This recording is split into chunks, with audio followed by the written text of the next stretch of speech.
Olá pessoal, sejam bem-vindos à nossa aula de Física. Eu sou o professor William Costa, estou aqui para te ajudar a entender um pouquinho mais sobre Física.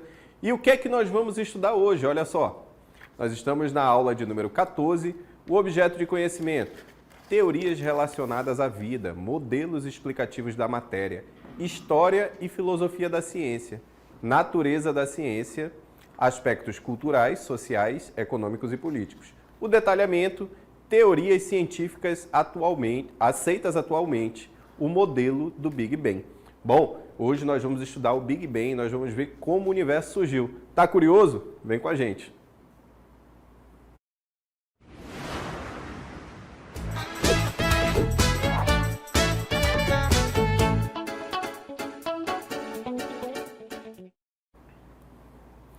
Então, pessoal, desde os primórdios da humanidade, a humanidade já buscava explicações aí sobre a origem do universo. Afinal, sempre foram questões fundamentais de onde nós viemos, por que nós existimos, né?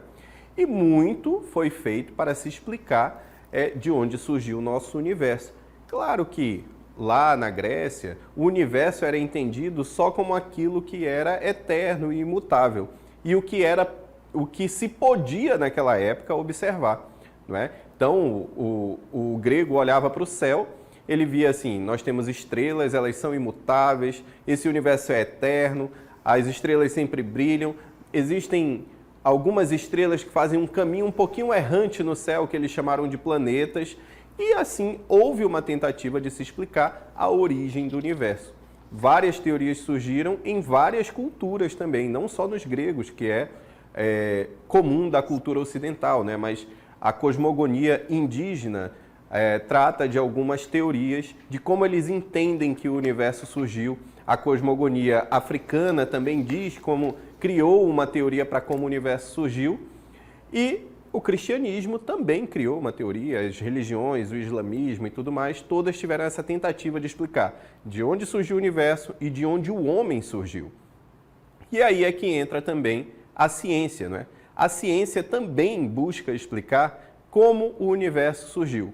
Só que a ciência, ela segue o modelo científico, né? O método científico. E nesse método científico, tudo que é proposto nós precisamos testar. E essa testagem é que vai dizer se a teoria ela está correta ou não, se ela pode ser aceita ou não.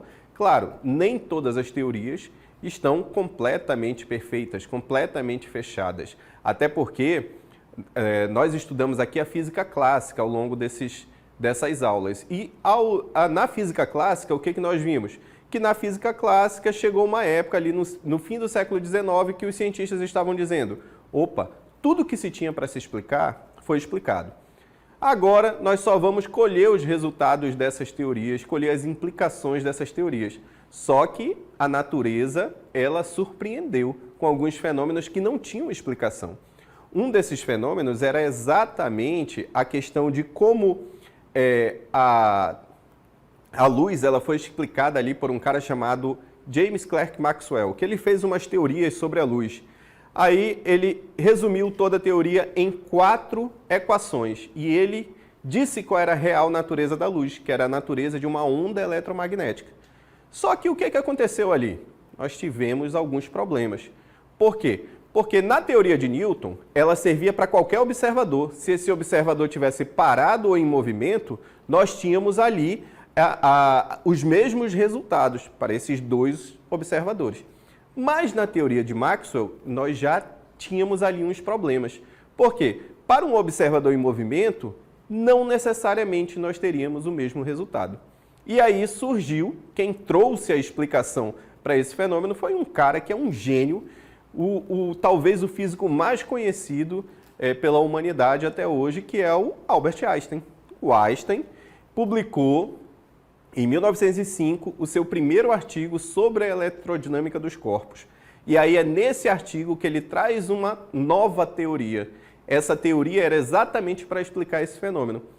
Esse fenômeno relacionado à luz. Então, o Einstein trouxe para a gente a teoria da relatividade restrita, tá certo? Na teoria da relatividade restrita, a luz possui uma velocidade constante. Essa velocidade é 3 × 10⁸ metros por segundo e nada pode ser mais rápido do que a luz.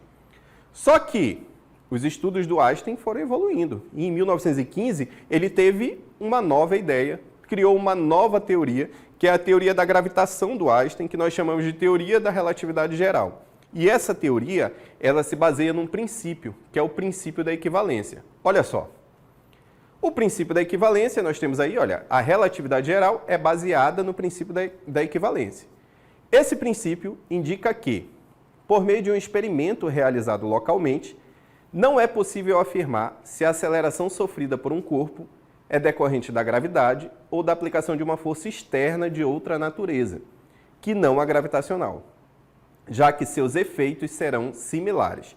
Uma das grandes consequências do princípio da equivalência é que, mesmo que uma região do espaço esteja acelerada pela aplicação de uma força, se nesse local houver um campo gravitacional que anule essa aceleração, o observador não será capaz de discernir se é ou não um referencial inercial, ou seja, um referencial com velocidade constante.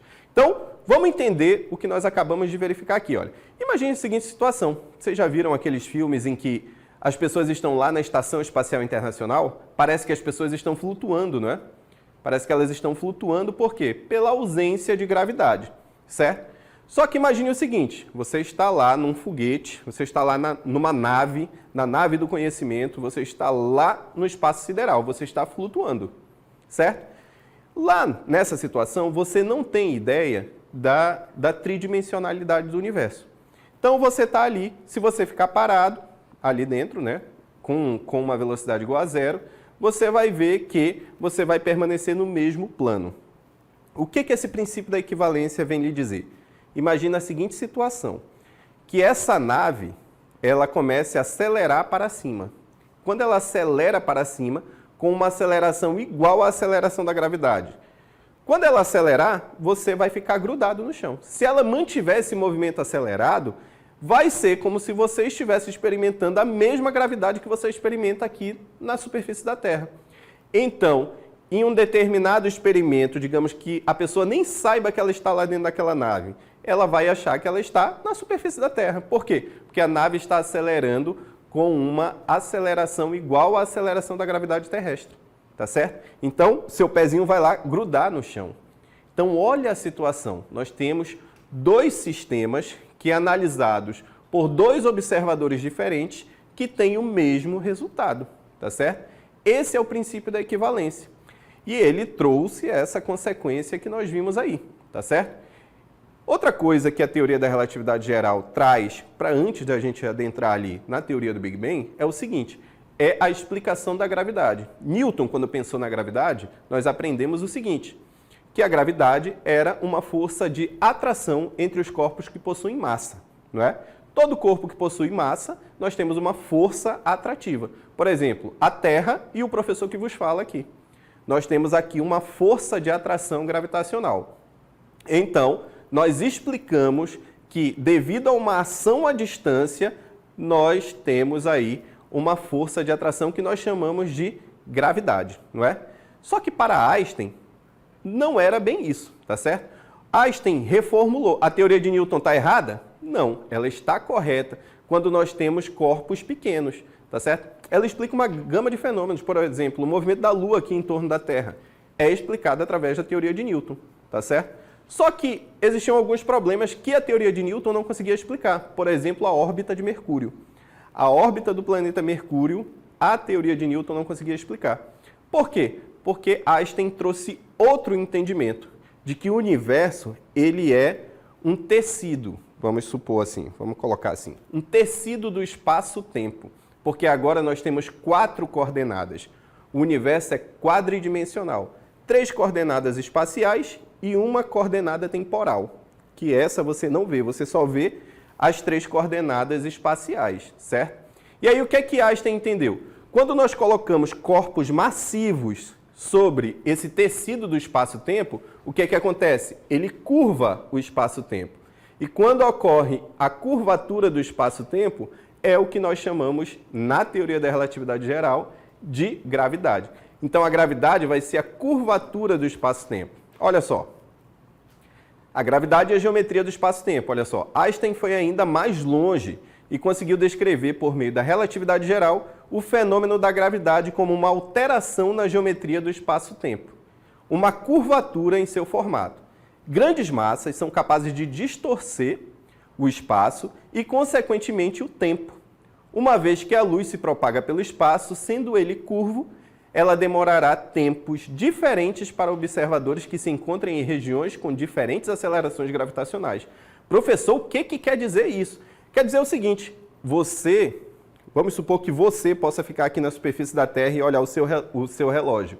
O tempo está passando de acordo com a nossa aceleração gravitacional aqui. Agora imagina num corpo mais massivo, como na superfície de uma estrela. Professor, posso ficar na superfície de uma estrela? Claro que não, é só um experimento mental, tá certo? Você lá na superfície de uma estrela, o que vai acontecer? Lá o tempo ele vai passar bem mais lento, tá certo? Porque a gravidade, na teoria da relatividade geral, ela altera também a percepção de tempo. Então, vamos supor, a distância também que você está do centro do campo gravitacional também influencia. Só que a gravidade é uma força fraca, né? Digamos assim, vamos dizer assim. Então, aqui, quem está aqui no solo, na superfície da Terra, vê o tempo passando de uma forma e quem está no último andar do prédio mais alto do mundo, ele vai perceber o tempo passando de outra forma, mas de uma forma não muito discrepante, porque aqui a diferença é pequena. A gente perceberia melhor se fosse lá na superfície de uma estrela. Toda essa teoria da relatividade geral, ela foi testada inclusive numa cidade aqui do Brasil, uma cidade lá do Ceará chamada Sobral, tá certo? Lá em Sobral fizeram os testes a partir de um eclipse que houve logo depois da proposição de Einstein e confirmou-se tudo isso que nós falamos aqui para vocês. Legal, né? Essa teoria lançou as bases para a explicação da origem do universo. Qual é a origem do universo? Como o universo surgiu?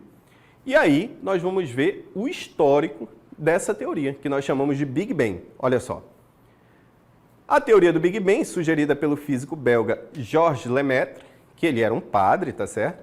Em um artigo publicado no ano de 1927, que discorre a respeito de como o universo pode ter se originado a partir da expansão de um único átomo, o chamado átomo primordial. As ideias de Lemaitre receberam suporte por meio de estudos realizados por Hubble a respeito do comportamento das galáxias e como elas se movimentam no espaço, afastando-se umas das outras a uma velocidade acelerada. Então, o que aconteceu? O Hubble, né, Edwin Hubble, ao estudar ali as galáxias, ele percebeu que as galáxias elas estão se afastando, tá certo? Como é que ele percebeu isso, professor? Ele media lá onde é que estava e depois via que estava em outro lugar? Não, não era bem assim. Ele media a partir do desvio para o vermelho, que é uma consequência do efeito Doppler, tá certo? A luz, ela é uma onda e ela também tem o seu efeito Doppler, tá certo? Por ser uma onda. Nesse efeito Doppler, quando as coisas estão se afastando, se o nosso olho fosse sensível, assim, tivesse essa sensibilidade para a luz, o que aconteceria? Quando um corpo se aproximasse da gente, nós iríamos ver esse corpo desviando para a cor azul, tá certo? E quando esse corpo estivesse se afastando da gente, nós perceberíamos a cor do corpo desviando para o vermelho.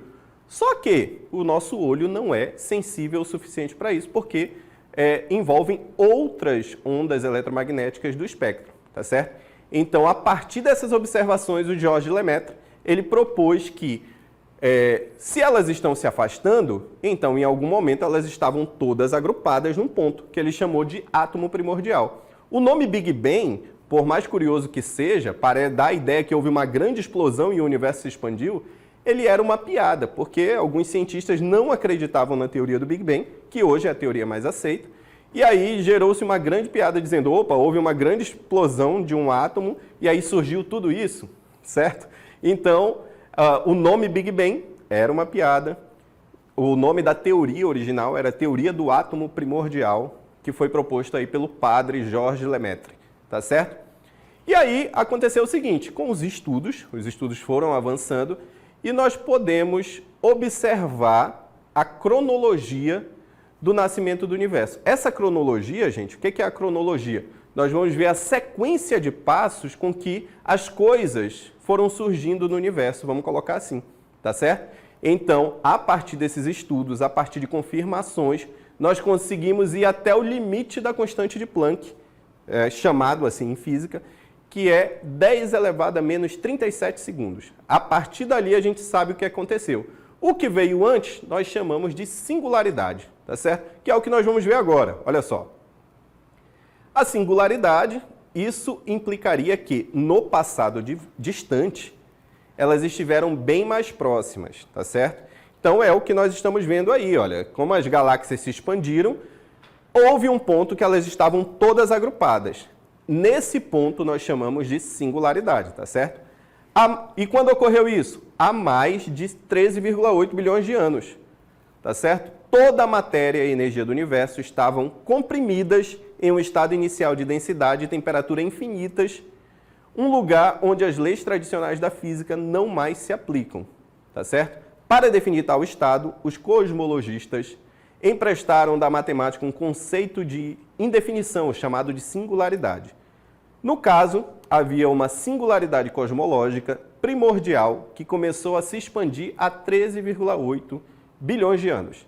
Deu-se o nome à singularidade inicial de Big Bang. As centenas de bilhões de galáxias do cosmos vieram a se formar a partir da matéria e da energia expelidas por aquela explosão inicial. Então essa é a singularidade. É quando tudo estava comprimido num ponto, nesse ponto de temperatura e pressão infinitas, tá certo? Só que nesse ponto, olha, as leis da física ainda não existiam, tá certo? Nesse ponto elas não existem, mas elas começaram a se expandir e a partir de um determinado momento nós podemos explicar o que aconteceu, que é o limite da constante de Planck, lembre lá. Então, como o universo começou? A partir de uma singularidade no espaço-tempo. É a partir dali que o universo começa a se expandir. E ele continua em expansão, inclusive constantemente comprovada essa afirmação que eu acabei de fazer. Beleza? Bom, depois nós tivemos uma segunda fase, que é chamada de inflação e, consequentemente, logo na sequência, a bariogênese, que nós vamos ver agora. Olha só.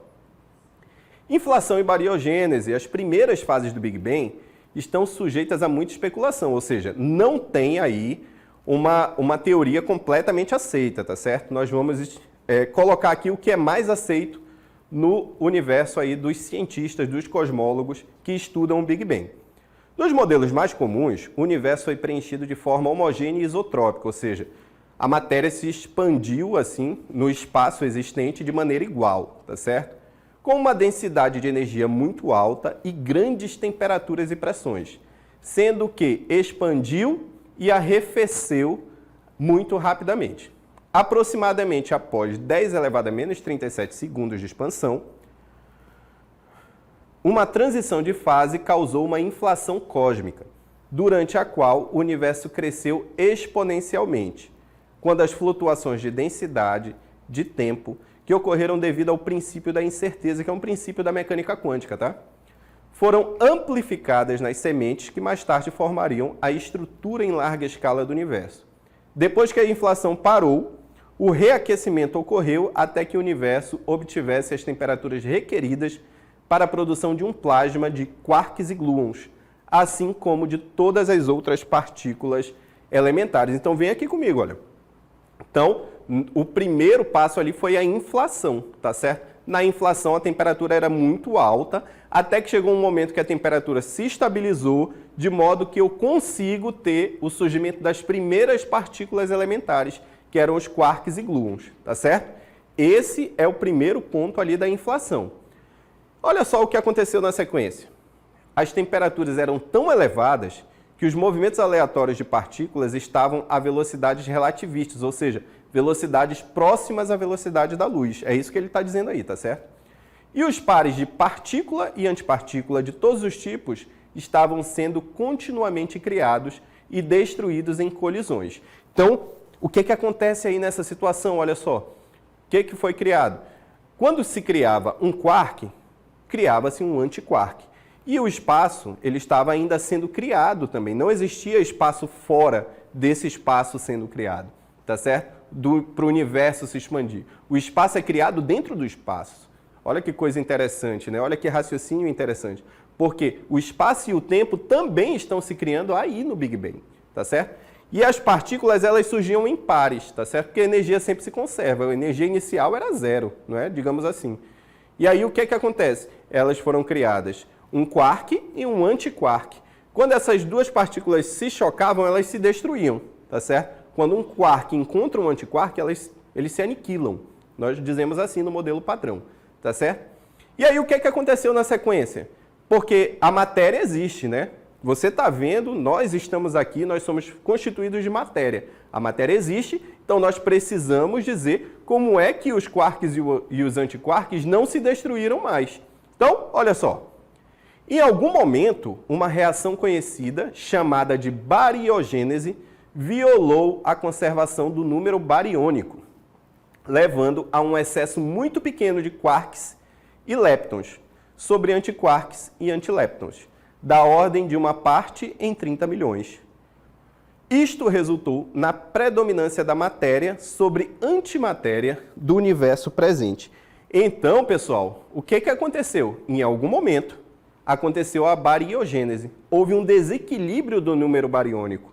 E aí, a partir desse desequilíbrio, nós tivemos um excesso de matéria em relação à antimatéria. Ao mesmo tempo que esse universo está expandindo, olha, o espaço está sendo criado dentro do espaço, o universo está se expandindo e a matéria e a antimatéria estão se afastando também, porque afinal está sendo criado espaço entre essas partículas e antipartículas, tá certo?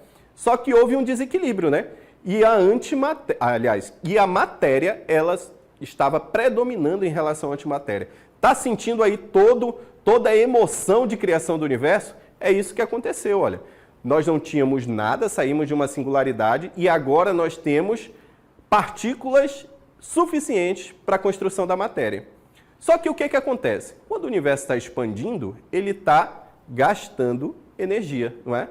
Energia na forma de quê? Nós vamos dizer, para simplificar aqui o nosso entendimento, tá certo? Nós vamos dizer, para simplificar o entendimento, que ele gastou energia na forma de calor. E aí o que aconteceu? As temperaturas diminuíram. Olha, o que eu acabei de falar é só para gerar um entendimento melhor. Claro que é muito mais complexo do que nós estamos falando aqui para vocês, beleza? Então, nós vamos entrar agora na fase da cronologia do nascimento do universo, que é chamada de resfriamento. Olha só. Em cerca de 10 elevado a menos 6 segundos, olha só, não passou nem um segundo ainda. Nós estamos em 10 a menos 6 segundos, tá certo?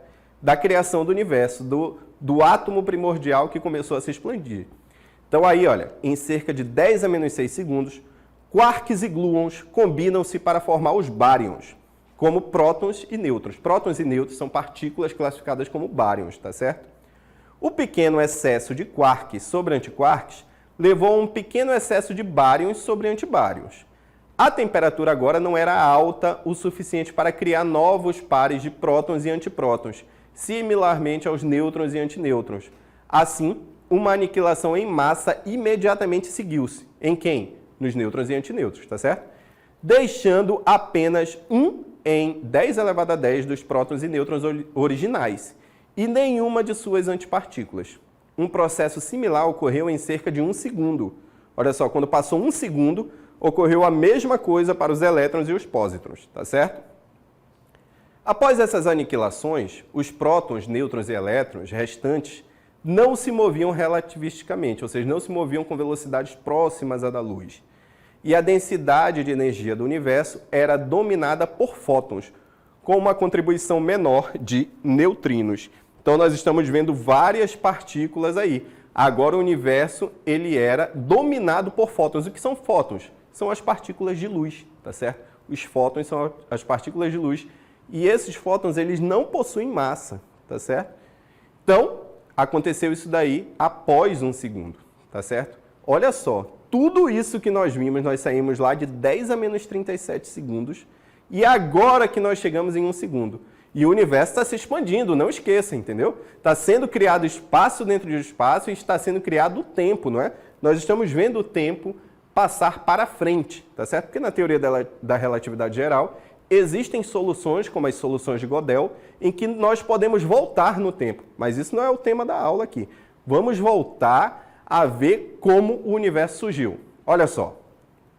Há poucos minutos de expansão, quando a temperatura era cerca de 1 bilhão de kelvins e a densidade era aproximadamente a do ar, os nêutrons são combinados com prótons para formar o universo do deutério e núcleos de hélio, em um processo chamado de nucleossíntese primordial. Olha só, acabamos de criar o deutério e acabamos de criar o hélio, os primeiros elementos aí da tabela periódica a surgirem, tá certo?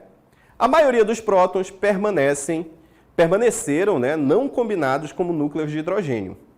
À medida que o universo se esfriava, a densidade de energia de massa restante da matéria chegou a dominar gravitacionalmente a da radiação de fótons. Após cerca de 379 mil anos, os elétrons e núcleos combinaram-se em átomos, principalmente o de hidrogênio, que é o átomo mais simples, né? Um próton e um elétron. Daí a radiação dissociada da matéria e continuada através do espaço, em grande parte desimpedida, esta relíquia de radiação é conhecida como radiação cósmica de fundo. Então veja só, após 379 mil anos que houve aí a radiação cósmica de fundo. Professor, isso é verdade? Conseguiram detectar essa radiação cósmica de fundo? Sim. Sabe quando? Lá em um experimento, né, foi feito um experimento para detectar a radiação cósmica de fundo.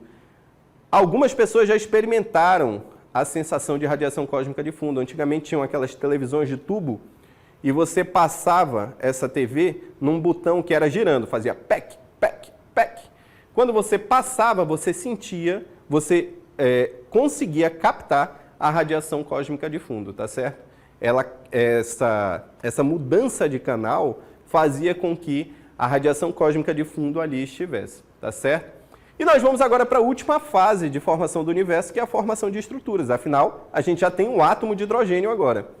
Então, durante um longo período de tempo, as regiões um pouco mais densas do universo, quase uniformemente distribuída, atraíram gravitacionalmente a matéria vizinha e assim cresceram ainda mais densas, formando nuvens de gás, estrelas, galáxias e outras estruturas astronômicas observáveis atualmente. Então veja só, após ali os 379 mil anos que se passaram, desde o átomo primordial, foi-se criado ali o átomo de hidrogênio, e esse átomo de hidrogênio permitiu com que a gente fizesse ali, aliás, que o universo conseguisse conceber as estruturas que nós podemos ver hoje, como a nossa própria galáxia, a Via Láctea, tá certo? Olha só, professor, tudo que o senhor falou parece uma grande viagem. Conseguiram comprovar tudo isso? Sim, nós vamos tratar agora das evidências que comprovam que a teoria do Big Bang ela é a mais aceita atualmente. Do porquê que ela é a mais aceita. São as evidências observáveis, olha só.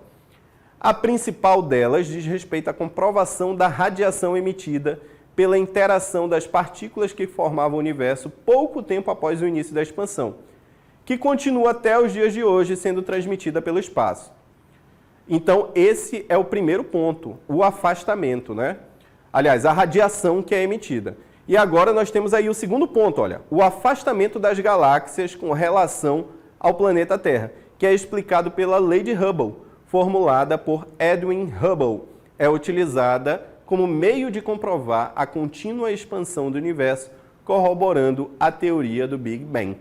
Então, essa é a teoria mais aceita pela ciência para a explicação da origem do universo.